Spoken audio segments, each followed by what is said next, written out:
இன்றைய ஆன்மீக தகவல் நிகழ்ச்சியில் துலாம் ராசியை சேர்ந்தவர்களுக்கு எண் கணித ரீதியாக எண் சாஸ்திரப்படி எந்த எண் சாதகமாக இருக்கும் அப்படிங்கிற விஷயத்தை சந்தேகம் இல்லாமல் தெரிஞ்சுக்கலாம். பொதுவாகவே துலா ராசி அப்படிங்கிறது பார்த்தீங்கன்னா, துலா ராசியில் பிறக்கிற ஆணாக இருந்தாலும் பெண்ணாக இருந்தாலும் பெரும்பாலும் நல்லவர்களாகவே இருப்பார் அப்படிங்கிறது நம்ம சாஸ்திரத்தில் கொடுக்கப்பட்டுள்ள ஒரு உண்மையான விதியாக இருந்துகிட்டு இருக்குது. அதனால தான் ஒவ்வொரு ராசிக்கும் ஒவ்வொரு விதமான சிம்பிள் கொடுத்துருப்பாங்க. ஆனால் துலா ராசியை பொறுத்தளவுக்கு அந்த துலா ராசிக்கு சிம்பிள் பார்த்தீங்கன்னா தராசு அப்படிங்கிற சின்னத்தை கொடுத்துருப்பாங்க. இந்த தராசு அப்படிங்கிறது நேர்மையை குறிக்கக்கூடிய, நீதியை குறிக்கக்கூடிய ஒரு நீதிமன்றத்தில் நீதியை சொல்லக்கூடிய நீதிபதியாக உள்ளவர்களுக்கு அந்த எம்பளம் பார்த்தீங்க அப்படின்னா இந்த தராசு அப்படிங்கிற விஷயத்தை முதன்மையாக வச்சுருக்காங்க இல்லையா.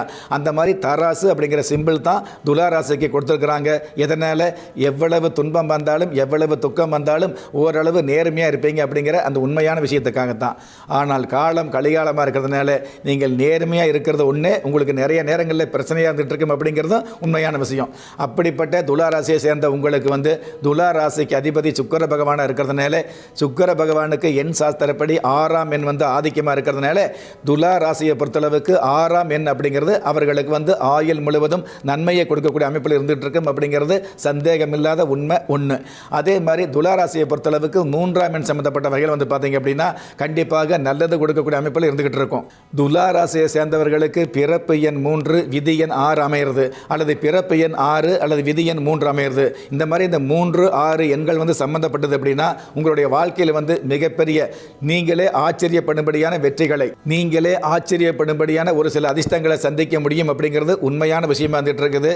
துலா ராசிக்கு அதிபதி சுக்கிர பகவானாக இருக்கிறதுனால அந்த சுக்கிர பகவானுக்கு வேத ரீதியாக அதாவது அசுரகுரு அப்படிங்கிற பட்டம் இருக்கிறதுனால, அதே மாதிரி 3ஆம் எண்ணுக்கு உண்டான அதிபதி குரு பகவானாக இருக்கிறதுனால அந்த குரு பகவான் வேத சாஸ்திரத்தில் அதாவது குரு பகவான் அப்படிங்கிறத விட தேவகுரு அப்படிங்கிற சிறப்பு இருக்கிறதுனால இந்த தேவகுருவும் அசுரகுருவும் சம்பந்தப்படும் பொழுது ஆச்சரியப்படும்படியான வளர்ச்சிகளை கொடுக்கும் அப்படிங்கிற சாஸ்திர விதிக்கு தகுந்த மாதிரி உங்களுக்கு சந்தோஷப்படக்கூடிய அளவுக்கு சந்தேகமே இல்லாத மிகப்பெரிய மேன்மைகளை கொடுப்பார் அப்படிங்கிறது உறுதியாகவே வந்துட்டு இருக்குது. அதே மாதிரி துலா ராசியை சேர்ந்தவங்களுக்கு சுக்கிர பகவான் 6ஆம் எண் அப்படிங்கிறது ஆயுள் முழுவதும் நல்லது சொன்னோம் இல்லையா.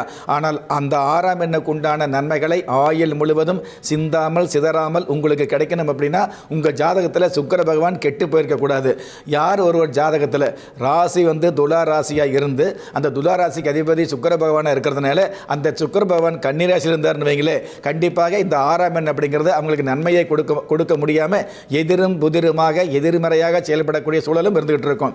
ஒரு கால் சுக்கிர பகவான் கன்னிராசியில் இருந்து அந்த கன்னிராசிக்கு அதிபதி புதன் பகவான் அதே கன்னிராசியில் இருந்தார்னு வைங்களே, கண்டிப்பாக சுக்கிர பகவான் நீச்சம் பெற்று இருந்தால் கூட நீச்சபங்க ராஜயோகத்தோடு மிகப்பெரிய அமைப்புகளும் மிகப்பெரிய சிறப்புகளும் கிடைக்கும் அப்படிங்கிறது என் சாஸ்திர விதி.